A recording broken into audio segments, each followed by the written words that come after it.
Secluded and under care at a private mental health clinic, Susan Boyle's voice hasn't been heard. But all over Britain today, some version of her story is being told with varying degrees of credibility.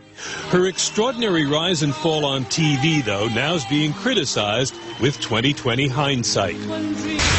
The talent show final Saturday night was the most watched program here in 5 years. Critics now are saying its producers should have been watching more closely for signs their star was in trouble. Richard Roth, CBS News, London. Joining us now from Scotland is Susan Boyle's brother, Jerry. Mr. Boyle, good morning. Good morning to you, Harry. Our most important question of the morning is, how is your sister? Susan seems to be coming back to her old ways, and she's fine. She's anxious to come home, and she's sounding a bit more like herself, Harry, I'm pleased to say. Eager to come home to Scotland from London, and just, she seems to be on the way back, which is marvellous. What is her biggest concern? What is her biggest worry? Would you believe her biggest worry after Saturday night is that where does her career go from here? Will she be still accepted? She didn't win the competition. Will people still want to hear her sing? And will there be a career for her as we stand here today?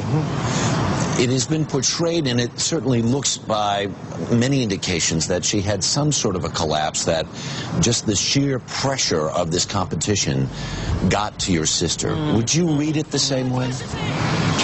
I think anxieties were high, Harry. I think, 7 weeks of, not pressure, but certainly media-intensified attention. Someone who's used to the media would find that difficult. And I think eventually exhaustion, worrying about the outcome of the competition, and anxiety just took its toll. Did we exploit her? Did we in the media exploit your sister? No, she doesn't think so, and nor do I. I think the media, yes, it's marvellous to have all this attention, to have all these warm feelings coming from across the country, across America. Let's face it, Susan 7 weeks ago was simply a little lady from Scotland, and she's very grateful that the opportunities are now opening up, perhaps, hopefully in the next few days. But no, I wouldn't say the media exploited her. I think the media, as we look back, Susan will realise the media gave her an opportunity. What does she need now most? Harry, she needs to return from London to Edinburgh, which is only an hour on a plane, as everyone knows. Come home to Blackburn, be at home for a couple of days, be reunited with the now world-famous Pebbles cat, have a good cup of Scottish tea, and then, have a couple of days just to come back to normality, and then perhaps hear from the people who want to work with her, see if there's any offers on the table, just establish where does her career go from here. But in the immediate few days, just have a couple of days off, Susan, and rewind and gather your thoughts, and you'll be fine. Well, if you will give her our best, Dave. Thank you so much for taking the time to speak with us. Harry, thank you very much indeed, and all your warm thoughts are very much appreciated across here. Thank you for that. All right, Jerry Boyle, thanks. Don't you think it's rather funny? I should be in this position. I'm the one who's always been so calm, so cool. No brother's fool, running every show.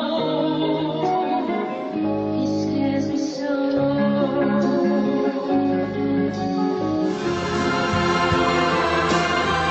I had a dream my life would be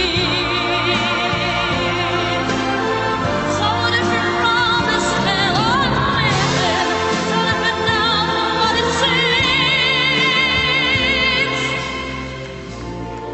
Life has killed my dream.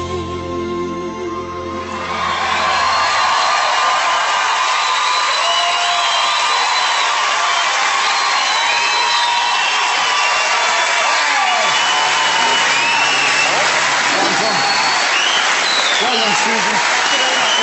Fantastic reaction.